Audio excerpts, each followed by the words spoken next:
Madam, কাজ একবারে finish করে ফেলাইছি। আরে একবারে জলের মতো সাব্বাস শেষ। সাব্বাস, কিন্তু একটা জিনিস বুঝতে পারতেছি না, তুই যদি কাজ খতমই করে ফেলিস তাহলে যে কোনো আওয়াজ আসলো না। আরে ম্যাডাম, আপনি কি বলতেছেন? আমার এই সিলিন্ডার নিয়ে মাথার উপর এমন ভাবে দৌড়ে দিয়েছি, মাথাই তো ঘুরে হয়ে গেছে, চিল্লাইবো কেমনে? হ্যাঁ, আরে সাব্বাস সাব্বাস, আমি তো এটাই চাইছিলাম। কিন্তু শোন, তোকে আর একটা কাজ করতে হবে। কাজ? আরে ম্যাডাম কি বলতেছেন? আপনার সাথে তো একটা কাজের কন্ট্যাক্টই আছিল, আবার আর একটা কাজের কথা বলতেছেন কেন? আরে শোন শোন, তোকে আমি ডাবল টাকা দিব, শুধুমাত্র এই লাশটাকে গুম করতে হবে। না না ম্যাডাম, আমি এইসব কাম করবার পারবো না। আপনার লগে তো এরকম কন্ট্যাক্ট আছিল, আপনার লগে যেটা কন্ট্যাক্ট আছিল সেটা আমি করে দিচ্ছি। না না না, অন্য কোনো কন্ট্যাক্টে অন্য কোনো কামে আমি নাই, আপনি বাদ দেন তো। এই পারবি না মানে? খুনটা যেহেতু তুই করছস, তাহলে লাশটা তোকেই গুম করতে হবে, বুঝতে পারছিস? আরে ম্যাডাম, আপনি কি কইতাছেন? দেখেন, বেশি ইয়ে করেন না। আপনি আমারে খুন করার কথা কইছেন, আমি খুন করছি, কিন্তু এই লাশ গুম করার কোনো দায়িত্ব আমি নেই নাই। এই কন্ট্যাক্ট আপনার কাছে নেই নাই, বাদ দেন তো। আপনি আমারে টাকা পয়সা দেন, আমি যামুগা। ঠিক আছে, যেহেতু তুই লাশটা গুম করতে পারবি না, তাহলে কাজ করি, পুলিশকে ফোন দে, ফোন দিয়ে বলি আমার হাজবেন্ডকে তুই মেরে ফেলছিস, তাহলে পুলিশ তোকে ধরে নিয়ে যাবে। কি ব্যাপার? তারপরে তোর টাকাও দিতে হবে না, সারা জীবন জেলের মধ্যে পচে মরে যাবি। ভালোই ভালো বলতেছি, আমার কথা রাজি হয়ে যা, তাতে তোরই ভালো হবে, টাকাও পাবি, আর তোর কিছুই কিন্তু কেউ জানতে পারবে না।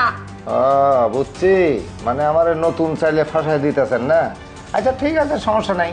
আমি আপনার একটা কথা কই, লাস্টারে তো গুম করার লাগে আমি একলা পারুম না, তাই না?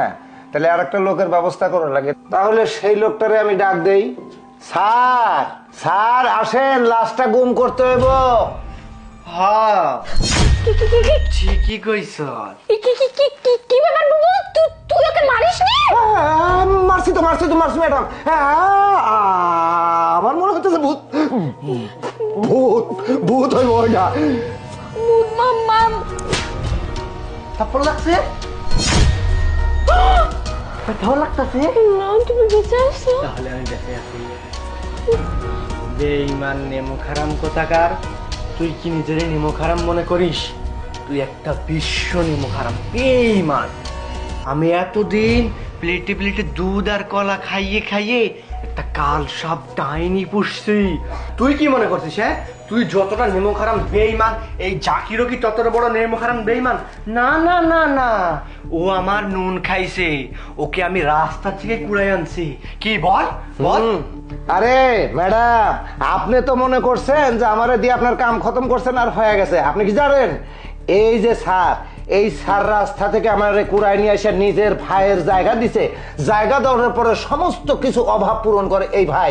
আর আপনি মনে করছেন যে আমারে এই অফারটা দিলে আমি আমার ভাইরে খুন করুম আর আপনার সমস্ত প্রপার্টি হয়ে যাব।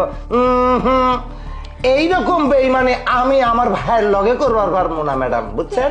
ও আমাকে আগেই বলছিল, সেজন্য আমি আমার জায়গায় একটা কোল বালিশ রেখে দিয়েছিলাম। ও সিলিন্ডার দিয়ে ঠিকই মারছে, কিন্তু কোল বালিশ ও আমাকে সব বলে দিছে। তুই একটা নেমো খারাম বেঈমান, তোর সাথে এখন আমি একসাথে থানায় যাব। না না